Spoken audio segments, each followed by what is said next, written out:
고린도전서 강해를 수요일 저녁마다 하고 있습니다.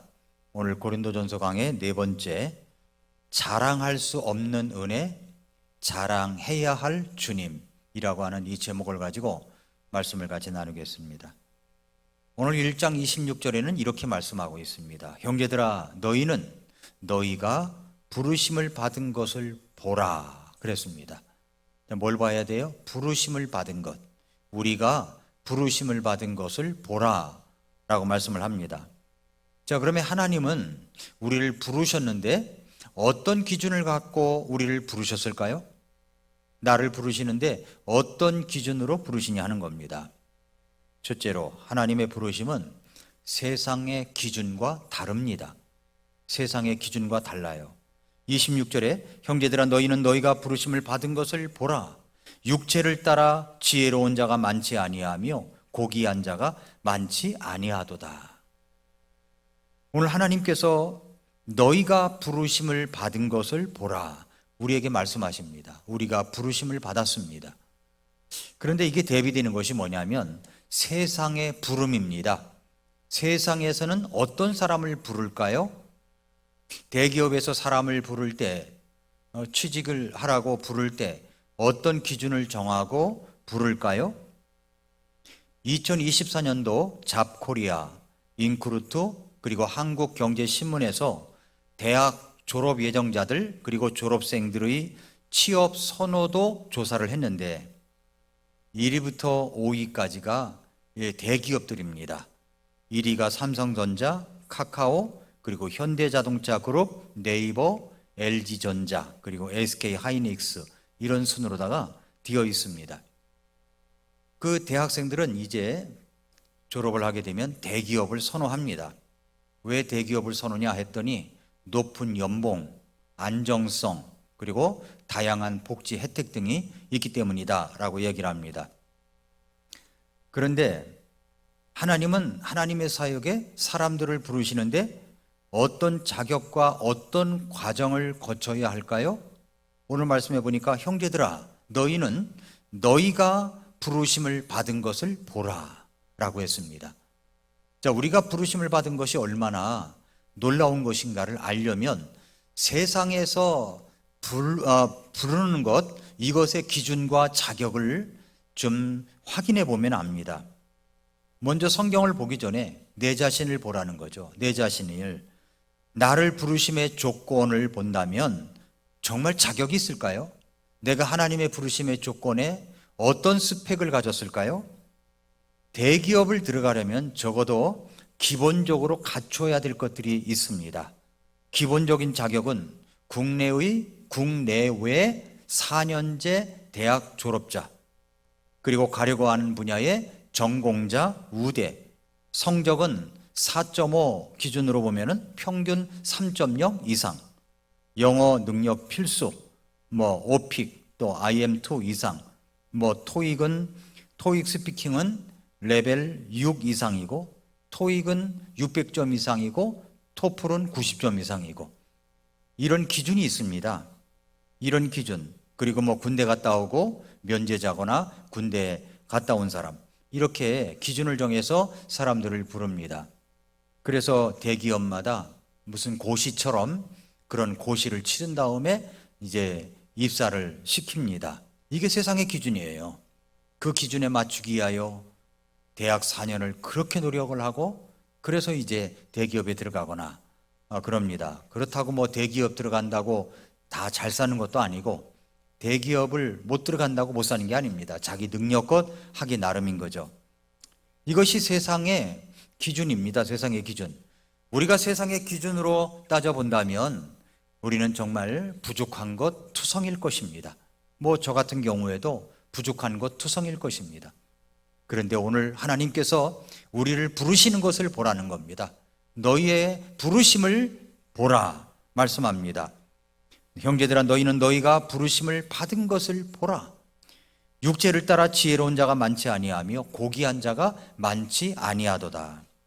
하나님의 왕국에서 내가 하나님의 일을 할 때 어떤 자격을 갖추고 있다고 말할 수가 있습니까?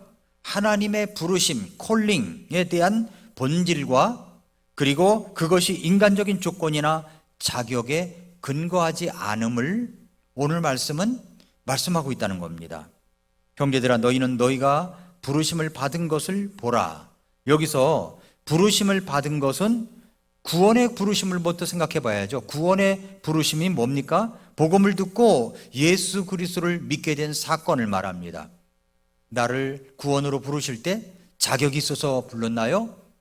은혜로 불러주셨습니다. 은혜라는 말은 받을 자격이 없는 사람에게 베풀어지는 하나님의 일방적인 사랑입니다. 그런 일방적인 사랑을 내가 입었기 때문에 주님께서 예수 그리스도의 십자가의 피로 말미암아 자격을 갖추게 해주셨기 때문에 우리가 하나님 앞에 나아갈 수가 있는 것이지, 우리의 행위로, 율법의 행위로, 도덕으로, 여러 가지 윤리적으로 깨끗함으로 하나님께 나아갈 수가 없습니다. 종교로도 나아갈 수가 없습니다. 예수 그리스도의 십자가의 피로 나의 모든 죄를 다 용서해 주셨기 때문에 내 죄가 용서받은 것입니다. 그래서 우리는 하나님의 부르심에 갈 수가 있다는 거죠. 구원의 부르심에 응할 수가 있었다는 이야기입니다. 바울은 고린도 교회 성도들에게 자신들의 부르심을 한번 들여다보라고 얘기합니다. 너희를 부르신 것을 한번 봐라. 너희가 어떻게 부르심을 받았는지 생각해 봐라, 이 말이죠. 하나님의 부르심은 세상적인 조건들 그리고 여러 가지 자격을 기준으로 하지 않습니다. 하나님은 우리를 은혜로 된 겁니다. 은혜로, 하나님의 주권적인 선택과 은혜로 우리를 부르신 겁니다. 그저 우리는 하나님 앞에 죄인됨을 회개하고 예수님을 구주로 믿은 것뿐입니다. 다른 건 아무것도 없습니다. 은혜로 된 겁니다. 은혜로. 그 다음에 육체를 따라 지혜로운 자가 많지 아니하며 그랬죠. 육체를 따라라는 표현은 사람의 외적인 조건이나 세상의 기준을 말하는 겁니다. 육체를 따라. 고린도 교회 안에는 세상의 지혜로 유명하거나 또 철학적으로 뛰어난 자가 많지 않았다는 말이죠. 당시 고린도는 헬라 철학이 그렇게 활발했던 지역인데 하나님의 부르심은 그 철학과 지혜를 기준으로 한 것이 아닙니다. 그래서 1장 20절 보세요. 1장 20절 말씀해 보니까 지혜로운 자가 어디 있느냐, 서기관이 어디 있느냐, 이 세상의 변론가가 어디 있느냐, 하나님께서 이 세상의 지혜를 어리석게 만들지 아니하셨느냐? 하나님의 지혜에 있어서는 세상이 지혜로 하나님을 알지 못하였으므로 하나님께서 복음 선포에 어리석은 것으로 믿는 자들을 구원하시는 것을 기뻐하셨도다. 유대인들은 표적을 요구하고 그리스인들은 지혜를 추구하나 우리는 십자가에 못 박히신 그리스도를 선포한다. 이렇게 말씀하고 있기 때문에 우리의 안에서 육체를 따라 지혜로운 자가 많지 않다는 겁니다. 그 다음에 권능 있는 자가 많지 아니하며 그랬죠. 권능 있는 자가 많지 아니하며, 여기서 권능이라고 하는 것은 정치적 권력자, 또 경제적으로 영향력 있는 자, 사회의 지도층을 뜻합니다. 하나님의 부르심은 그런 사회적 권력을 가진 자들이 아니라 오히려 평범하고 약한 자들에게 임했다는 사실을 보여주고 있는 겁니다.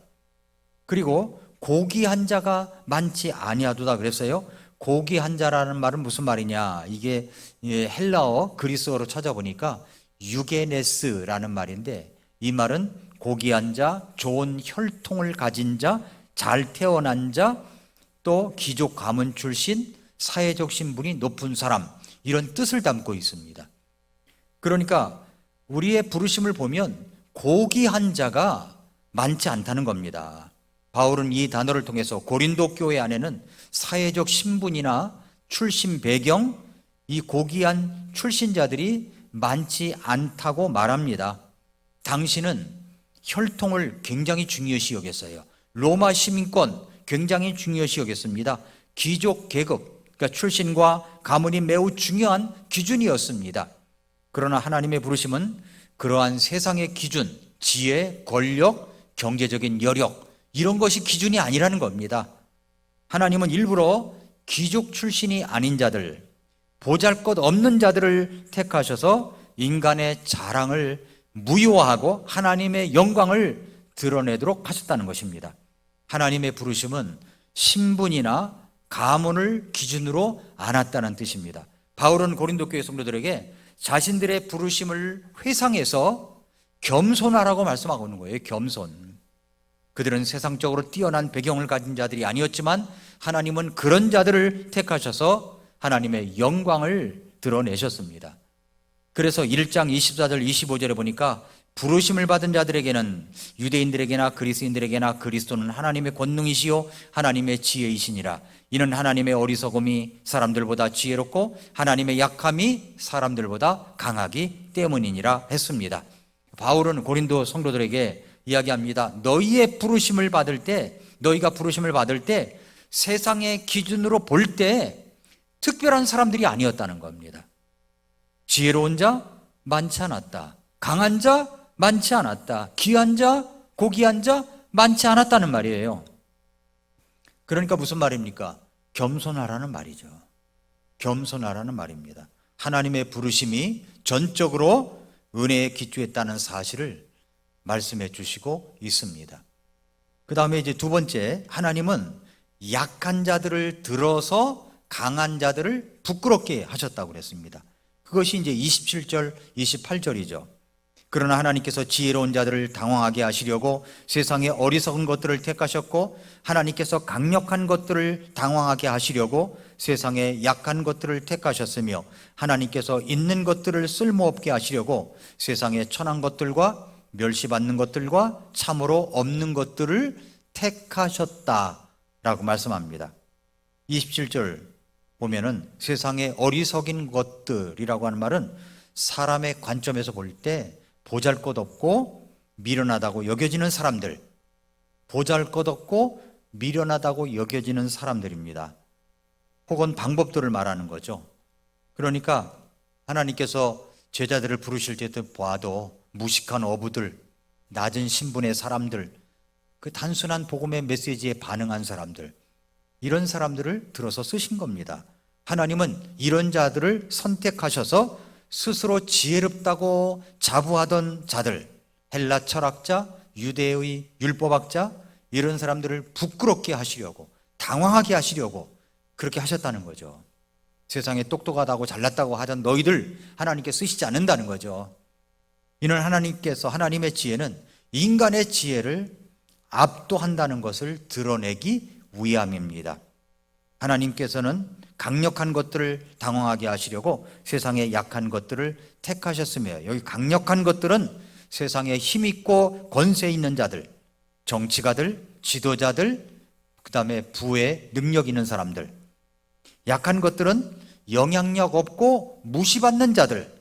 하나님은 그런 약한 자들을 택하셔서 세상의 권력자들을 당황하게 하시고 그 힘을 무력화시킨다는 겁니다. 그 다음에 하나님께서는 있는 것들을 쓸모없게 하시려고 그랬죠. 있는 것들을 쓸모없게 하신다. 있는 것들은 뭐냐면은 세상이 중요하다고 여기는 것들, 즉 지위, 학문, 부, 혈통, 명예 등을 말합니다. 하나님은 그런 것들이 구원과 아무 상관이 없다는 것, 하나님의 왕국에서는 무가치하다는 것을 보여주셨습니다. 세상의 천한 것들과 멸시받는 것들과 참으로 없는 것들을 택하셨습니다. 천한 것들, 사회적으로 하층민들, 낮은 신분의 사람들, 멸시받는 것들, 사람들에게 무시당하고 가치 없다고 여겨지는 사람들, 없는 것들, 존재조차 존재감이 없는 사람들, 그렇게 여겨지는 사람들, 이런 사람들을 부르신다는 거죠. 이런 사람들을 들어 쓰시겠다고 하신 것입니다. 요약한다면 하나님이 택하신 것은 바로 어리석은 것들, 약한 것들, 천하고 멸시받고 없는 것들. 세상의 기준으로 보면은 어리석은 것들은 지혜롭지 못하죠. 약한 것들은 강하지 않죠. 천하고 멸시받고 없는 것들은 가치가 없죠. 그러나 하나님께서 보실 때는 이런 없는 것들, 어리석은 것들, 약한 것들, 천하고 멸시받는 것들, 이런 것들을, 이런 사람들을 쓰셔서 있는 것들, 지혜롭다고 여기는 사람들, 강하다고 여기는 사람들, 이런 사람들을 다 무력하게 하시는 것을 볼 수가 있습니다. 하나님은 세상과 반대 방향으로 일하십니다. 사람들은 능력 있고 똑똑한 자를 선택하시지만 하나님은 낮고 무시당하는 자를 들어 사용하심으로 자신의 영광만 드러나게 하십니다. 왜 그래요? 오늘 1장 29절에 하나님 앞에서 자랑하지 못하게 하시려고 하는 겁니다. 하나님은 의도적으로 세상에서 어리석게 보이는 것들을 택하십니다. 왜일까요? 하나님의 지혜가 인간의 지혜보다 높기 때문입니다. 하나님은 낮고 천한 사람들을 들어서시는데 누구의 힘으로 이것을 감당하느냐? 하나님이 주시는 힘으로 감당하기 때문에 하나님이 능력 있는 분이라는 것을 나타내기 위함이라는 거죠. 영국의 복음 전도자 D.L. 무디라고 하는 전도자가 있었습니다. 근데 이분은 거의 교육을 받지 못하고 구두수성공이었어요. 구두수성공. 하지만 하나님은 그를 통해서 구령에 탁월한 사람, 구령, 영혼구령, 사람을 전도하는 데 탁월한 사람, 지금까지 그렇게 알려진 사람으로 만드셨습니다. 복음이 그렇게 바꿔놓은 거예요. 복음이 그렇게 바꿔놨습니다. 사람들은 말합니다. 어떻게 그런 자가 쓰임받을 수가 있는가? 바로 이 점에서 그런 자를 쓰시는 하나님의 영광이 드러난 것입니다. 왜 하나님은 이렇게 사람들의 기대와는 전혀 다른 방법으로 쓰시는 것일까요? 말씀드렸듯이 1장 29절에 이것은 어떤 육체도 자신 앞에서 자랑하지 못하게 하려 하심이라 했습니다. 하나님 앞에서는 누구도 자기 영광을 주장할 수가 없습니다. 구원도 그렇습니다. 사역도 그렇습니다. 열매도 그렇습니다. 모두 누가 하시느냐? 하나님이 하시는 겁니다. 하나님의 말씀이 하시는 것입니다. 마지막 세 번째로, 그리스도 안에 있는 자는 모든 것을 이미 받았습니다. 이미 받았어요. 뭘 받았느냐? 1장 30절을 보세요. 그러나 너희는 하나님에게서 나서 그리스도 예수님 안에 있고 예수님은 하나님에게서 나사 우리에게 지혜와 의와 성별과 구속이 되셨다. 이렇게 말씀했어요. 자, 하나님에게서 나서, 이 말은 거듭났다는 이야기죠. 구원받았다는 이야기입니다. 자, 여기 제가 이제 펜이 하나 있습니다. 이게 나라고 생각해 보세요. 이 성경책이 예수님이라고 생각해 보세요. 내가 하나님에게서 나서 어떻게 됐어요? 예수님 안에, 그리스도 예수님 안에 들어가 있다는 겁니다. 그러면 내가 보입니까? 안 보입니까? 펜이 안 보이죠? 뭐만 보여요? 성경책만 보이듯이 예수님만 보이는 거예요. 내가 예수님 안에 있다는 확신만 갖고 있으면 예수님만 의로우신 것이고 예수님만이 나타나게 되어 있는 겁니다. 그러니까 하나님에게서 났습니다. 났는데 내 안에 뭐가 주어지냐면은 이제는 하나님에게서, 예수님은 하나님에게서 나사 우리에게 뭘 주시냐면은 네 가지를 주셔요. 지혜, 의, 성별, 구속. 지혜, 의, 그리고 성별, 구속. 이런 것을 주십니다. 이런 것들은 바로 하나님께서 우리에게 이런 놀라운 것을 주시는 겁니다. 하나님에게서 나서 중생, 즉 거듭남을 우리에게 주시고 있습니다. 자, 하나님에게서 나서 그랬죠. 자, 예수 그리스도를 믿는 자들은 단순히 어떤 인간적인 결단이나 조건이 아니라 하나님의 은혜와 역사로 인해 새 생명을 받은 존재입니다. 그리스도 예수님 안에 있고라는 말은 예수님과 연합이 되었다는 말이에요. 내가 연합이 되었습니다. 이 확실한 것을 믿어야 됩니다. 내가 연합에 있다. 자, 여기 펜 이야기했잖아요. 내가 예수님 안에 들어와 있습니다. 이걸 믿어야 되는 거예요. 이거를 믿어야 되는 겁니다. 나는 하나님에게서 나사 그리스도 예수님 안에 있습니다. 맞습니까? 이걸 더 확실하게 해야 됩니다. 나는 하나님에게서 나서 그리스도 예수님 안에 있습니다. 이 안에 이렇게 펴보니까 여기 펜이 들어있듯이 내가 들어가 있는 거예요. 내가 하나님에게 들어가 있는 거예요. 예수님 안에 있는 겁니다. 내가 예수님 안에 있습니다. 예수님 안에 있으니까 우리에게 뭘 주시냐면은 우리에게 지혜, 의, 성별, 구속, 이걸 주신다는 겁니다. 그래서 여기서 이제 이게 뭐냐는 거죠. 지혜, 의, 성별, 구속, 이것이 뭔가를 알아야 되지 않습니까? 그렇죠? 그래서 이것은 중요한 위치적 진리라는 거예요. 위치적 진리. 우리는 예수님 안에 있다는 위치. 어디에 있느냐 이거예요. 지혜, 의, 거룩함, 구속이 되셨습니다. 지혜가 되셨대요. 지혜. 세상의 헛된 지혜가 아니라 하나님의 참된 지혜, 구원에 이르게 하는 지식과 분별력, 이것을 우리에게 주신 것입니다. 그 다음에 의, 하나님 앞에 의롭다 인정받게 되는 칭의. 넌 이제 하나님께서 의롭다 인정받은 사람이야. 이것을 신학적 용어로 칭의라고 해요. 그럼 나는 그렇게 여겨졌다는 겁니다. 예수님 안에 들어와 있다 보니까 나를 의인 취급해 주세요. 난 별것도 아닌데 의인 취급해 주십니다. 나를 지혜도 갖게 하시고 의도 주셨습니다. 그 다음에 여기 보니까 성별 그랬죠? 성별은 거룩하게 구별하시는 사역입니다. 그러니까 죄와 세상에서 분리되어 하나님께 속한 자로 변화된 거죠. 이것이 성화되어 가는 삶을 우리가 살게 되는 겁니다. 그 다음에 구속이 되셨습니다. 구속, 이것은 예수님의 피로 값을 치르시고 우리를 죄와 사망에서 건져내신 완전한 구원을 이야기하는 겁니다. 예수님 안에서 지혜를 주셨습니다. 그러니까 구원의 계획을 깨닫는 영적 분별력을 주셨습니다. 하나님 앞에 의롭다 하심을 받은 칭의를 받았습니다. 거룩함, 이제는 하나님께 속한 자로서 주님을, 예수 그리스도를 닮아가는 자가 되었습니다. 구속, 이제 최종적인 구원을, 영원한 해방을 우리에게 이제 남아 있습니다. 이것을 위치적 진리라고 합니다. 예수 그리스도 안에 있는 자는 이 네 가지가 이미 소유하고 있는 겁니다. 나는 하나님에게서 나서 그리스도 예수님 안에 있고, 예수님은 우리에게 뭘 주셨다고요? 뭘 주셨어요? 네 가지. 지혜, 의, 성별, 구속. 뭐라고요? 지혜, 의, 거룩함, 구속. 그러니까 성별을 주셨다는 거죠. 이런 것들을 우리에게 주신 것입니다. 그렇기 때문에 우리가 자랑할 것이 있습니까? 자랑할 게 없는 거예요. 내게서 나오는 것은 지혜, 의, 성별, 구속입니다. 그러니까 이런 것들은 오직 예수 그리스도 안에만 있는 것입니다. 하나님에게서 나서 그리스도 예수님 안에 내가 들어와 있기 때문에 지혜의 성별, 구속, 이것이 바로 내 것이 된 겁니다.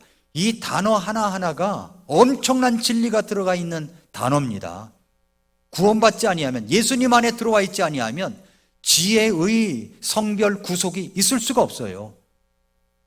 하나님에게서 나서 그리스도 예수님 안에 이제 있습니다. 그러므로 우리는, 예수님은 하나님에게서 나서 우리에게 지혜와 의와 성별과 구속이 되셨다라고 말씀을 합니다. 그러므로 나는 나의 지혜나 능력으로 구원받은 게 아닙니다. 오직 예수 그리스도께서 지혜의 거룩함, 구속이 되어주셔서 지금 내가 존재하는 것입니다. 그러므로 내 삶의 자랑은 누구뿐이라고요? 예수님뿐인 거예요. 은혜 받은 것 감사하죠. 감사만 나오지 그게 자랑보다는 감사가 나오죠. 그런데 뭡니까? 우리가 자랑해야 할 분은 누구세요? 예수 그리스도세요. 예수 그리스도 한 분뿐이세요. 내 삶이 주님을 높이고 주님을 자랑해야 되는 겁니다. 예수 그리스도를 높이고 예수 그리스도를 자랑하는 겁니다. 그러니까 예배도 예수님을 높이고 예수님을 자랑하는 겁니다. 그렇죠? 우리가 하나님 앞에 말씀을 읽는 것도 예수님이 내게 주신 사랑의 편지예요. 그러면 예수님을 높이고 예수님을 자랑할 수 있는 길이 뭐냐? 이 나에게 주신 편지를 많이 봐야 됩니다. 이 말씀의 깨달음이 얼마나, 이게 시간이 갈수록 너무나 정말 오묘한 말씀이 내게 다가오는데 가슴이 벅찰 때가 많아요. 그래서 내 삶이 주님을 높이고 자랑하는 간증이 되어야 되는 겁니다. 간증이 되어야 돼요. 마지막 이제 결론을 맺겠습니다. 오직 주님만 자랑하라는 거예요. 주님만 자랑하라. 그래서 31절에 그랬죠. 이것은 기록된 바 자랑하는 자는 주를 자랑할지니라. 누구를 자랑해야 돼요? 예수님을 자랑해야 된다는 겁니다. 이 말씀은 이제 구약 예레미야 9장 23절 24절 말씀을 인용한 말씀이에요. 뭐라고 그랬냐면은 주가 이같이 말하노라 지혜로운 자는 자신의 지혜를 자랑하지 말고 용사는 자기 힘을 자랑하지 말며 부자는 자기 재물을 자랑하지 말라. 오히려 자랑하는 자는 이것 즉 자기가 깨달아 나를 아는 것과, 잘 들어보세요, 깨달았어요. 지혜와 의와 성별과 구속이 되신다고 이게 깨달아졌습니다. 그러면 자랑할 자는 뭘 자랑하냐면은 자기가 깨달아 나를 아는 것, 예수님을 아는 것과 또 내가 땅에서 인자함과 판단의 공의와 의를 베푸는 주라는 것을 자랑하라 이 말이에요. 자랑하라. 우리는 그리스도 안에서 모든 것을 받았습니다. 우리를 부르신 이는 하나님이시고 그분의 목적은 우리가 자랑할 수 없도록 하는 것, 오직 주님만 자랑하게 하시는 겁니다. 다시 1장 26절로 돌아가서 형제들아 너희가 부르심을 받은 것을 봐라. 하나님께서 우리를 부르십니다. 그렇죠? 지금도 구원받은 자들을 또 불러 쓰시길 원하세요. 불러 쓰시길 원하십니다. 첫째로 우리가 하나님 어떤 사람을 쓰시냐, 제가 세 가지만 간단하게 말씀을 드리겠습니다. 하나님은 나이에 상관없이 부르시고 쓰신다는 겁니다. 나이가 상관이 없어요. 하나님이 쓰시는 것은 은퇴가 없어요. 은퇴가. 나이가 많다고 생각하시는 분이 계십니까? 모세를 생각해 보십시오. 80세에 부르셔서 120세까지 쓰셨습니다. 그렇죠? 네. 인생 나이 40에 뭔가 자신의 의지로 자신의 민족을 위하여, 하나님을 위하여 내가 뭔가 해봐야지, 내가 뭔가 해봐야지 했는데 40년 동안 내가라는 물을 다 빼신 다음에 그 다음에 부르셔가지고 40년을 쓰신 겁니다. 내가 하는 게 아니에요. 나이 들어 부르셨다고 하더라도 내가 하는 게 아니에요. 나는 나이가 많고 늙었고 허리도 아프고 관절도 안 좋고 그거 상관이 없어요. 나이에 상관없이 우리 주님은 쓰십니다. 믿으십니까? 반대로 나이가 어리다고 생각해서 나같이 어린 자가 정말 쓰임받을 수 있을까? 이렇게 생각하지 말라는 거예요. 하나님은 누구를 쓰셨어요? 디모데를 쓰셨습니다. 디모데 어렸어요. 10대 나이인데 나는 10대 나이인데 주님께 쓰임받을 수 있을까? 쓸 수 있습니다. 쓰임받을 수 있어요. 옛날에 시골교회 가보면은요, 중고등학생들이 주일학교 교사하고 다 그렇게 했어요. 예, 그렇게 해서 교회가 운영이 됐어요. 그러니까 청년이 딱 되면 중고등부 교사하고 그런 식으로 했습니다. 저도 이제 청년이 딱 되니까, 고등학교 졸업을 딱 하니까 청년이 되니까 중고등부 교사를 했어요. 중고등부 교사. 우리는 나이가 어리더라도 주님께서 사용하신다는 사실을 성경을 통해서 볼 수 있어야 됩니다. 그 다음에 두 번째로 하나님은 어떤 사람을 부르시고 쓰시냐 그랬더니 지식에 상관없이 부르시고 쓰십니다. 지식에 상관이 없어요. 여러분 얼마나 공부를 많이 했습니까? 지식이 많다고요? 최고의 학부까지 나왔습니까? 아니 그렇지 못하다고요? 지식적으로 볼 때 정말 모자라고 부족하다고 느끼십니까? 그래도 나 같은 자를 주님께서 쓰신다는 것에 그러니까 망설여지기도 합니까? 그러나 성경에는요, 지식에 상관없이 하나님이 부르신다는 겁니다. 먼저 베드로를 보십시오. 사도행전에서 오순절날 성령님께서 임하셨을 때 베드로가 설교했습니다. 그랬더니 사람들이 뭐라고 그랬어요? 학문이 없는 사람인 줄 알고 있었는데 어떻게 저렇게 말을 잘하지? 라고 했단 말입니다. 지식이 없었어요, 베드로에게는. 그런데 그가 설교했을 때 사람들이 회개하고 침례까지 받았는데 무려 3,000명이나 됐습니다. 3,000혼이 구원받고 침례를 받았습니다. 배우지 못했다고요? 성령님의 권능에 붙들린다면 하나님이 쓰십니다. 먼저 말씀드렸던 무디도 그랬어요. 무디도 구두수성공이었어요. 구두방에 있는 사람이었던 구두방. 그런데 하나님이 그를 붙잡아 쓰시니까 수많은 사람들이 그의 설교를 들으려고 모였고, 그리고 구령자가 되어서 무디 신학교도 생겼고요, 무디 출판사도 있고, 미국에 가면 그렇습니다. 무디교회도 있고요. 성경에서는 그래도 학문이 없는 사람을 꼽으라면, 있는 사람을 꼽으라면 사도 바울이죠. 사도 바울. 정말 공부를 많이 한 사람입니다. 그것은 주변 사람들도 그렇게 인정을 하고 있어요. 그래도 아무리 학문이 깊고 많이 알고 있다고 할지라도 우리 주님을 만나 구원을 받게 되면 자신이 알고 있는 모든 지식이 배설물처럼 여겨진다는 겁니다.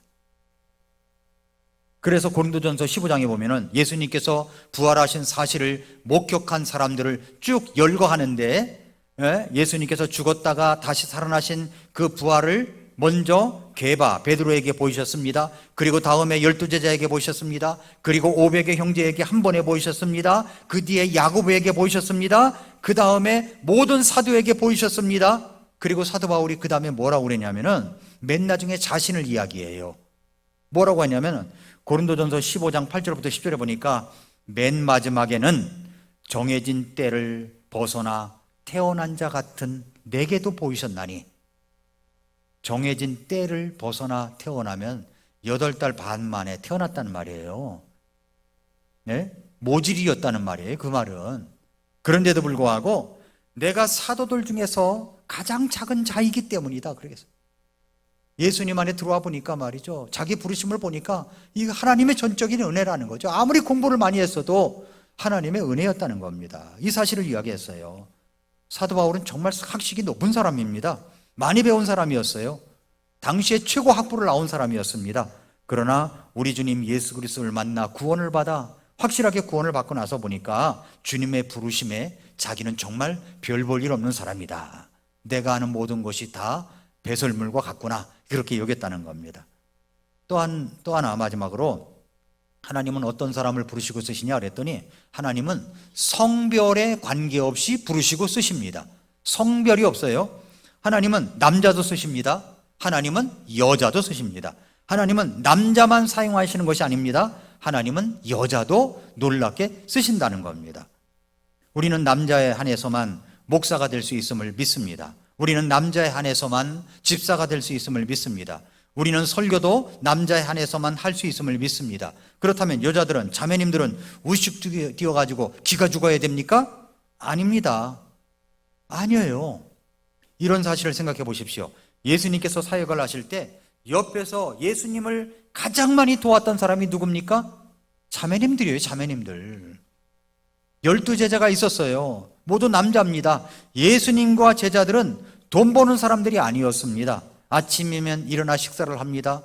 조금 있으면 점심 먹어야 됩니다. 조금 있으면 저녁을 먹어야 돼요. 아침, 점심, 저녁 끼니를 어떻게 해결했겠습니까? 누가복음 8장 1절부터 3절에 보면은 거기에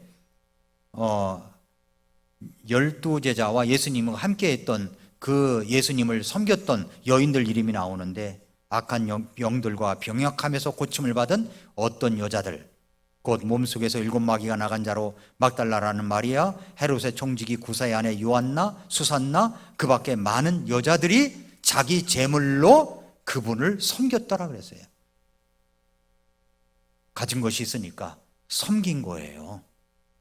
예수님을 만나 구원받고 새로운 사람이 되었다는 사실이 감격스러워서 그들은 자기들이 갖고 있는 재능, 또 물질, 이런 것을 가지고 예수님이 사역을 할 수 있도록 옆에서 도운 겁니다. 그 일에 쓰임 받았어요.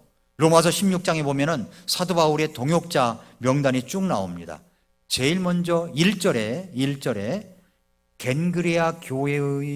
겐그레아에 있는 교회의 일꾼 베베가 나와요.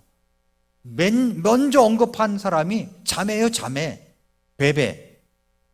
그리고 자매들 이름이 곳곳에 언급하고 있음을 볼 수가 있습니다. 제가 이야기하려고 한 요점은 이것입니다. 하나님은 성별에 관계없이 우리를 쓰신다는 겁니다. 우리 자신을 생각해 보십시오. 여러분, 나이가 많다고, 어리다고 생각하여 뒤로 물러나 있는 것은 아닙니까? 여러분은 나는 많이 배우지 못한 사람인 것 때문에 기가 죽어 있는 것은 아닙니까? 나는 뭐 자매인데 뭐 하는 차별 때문에 뒤로 물러나 있는 것은 아닙니까? 성도 여러분, 우리는 사실 다 별 볼 일 없는 자들이었습니다. 그런데도 주님은 나 같은 자가 필요하다고 말씀하시는 거예요. 나를 사용하시기 원하십니다. 주님께서 우리를 쓰시기 원하십니다. 주님을 제대로 만나 구원을 분명하게 만나고 나면 받게 되면 우리 생애는 무의미한 세월로 보낼 수가 없습니다. 그러므로 세상에 어리석다고 생각하는 사람, 약하다고, 천하다고, 멸시받고 없다고 자랑할 것이 없는 사람들을 불러서 우리 주님이 쓰신다는 겁니다. 세월이 얼마나 빠른지 몰라요. 그 세월이 유수같이 빠른데 그 시기에 그저 세상 일만 쫓아다니다가, 그게 나쁘다는 얘기 아닙니다. 쫓아다니다가 우리 주님이 시키시는 일을 하지 못한다면 얼마나 안타깝겠습니까? 주님은 별 볼 일 없는 자도 주님 앞에 붙잡힌 바 되면 별 볼 일 있는 자가 되는 거예요. 다니엘서 12장 3절에 지혜로운 자들은 궁창의 광채같이 빛나고 많은 사람들을 의로 돌아서게 하는 자들은 별들과 같이 영원 무궁토록 빛나리라. 별 볼 일이 있다는 거지 않습니까? 그렇죠? 사람들을 주님께로 인도하는 사람들을 가장 귀하게 보시는 겁니다. 이게 쓰임받는 거 아닙니까? 여러분의 형편 때문에 기죽지 마십시오. 여러분의 나이 때문에 기죽지 마십시오. 여러분의 성별 때문에 기죽지 마십시오. 배운 것이 없다고 기죽지 마십시오. 하나님은 우리를 부르셔서 쓰시기 원하십니다. 기도하겠습니다.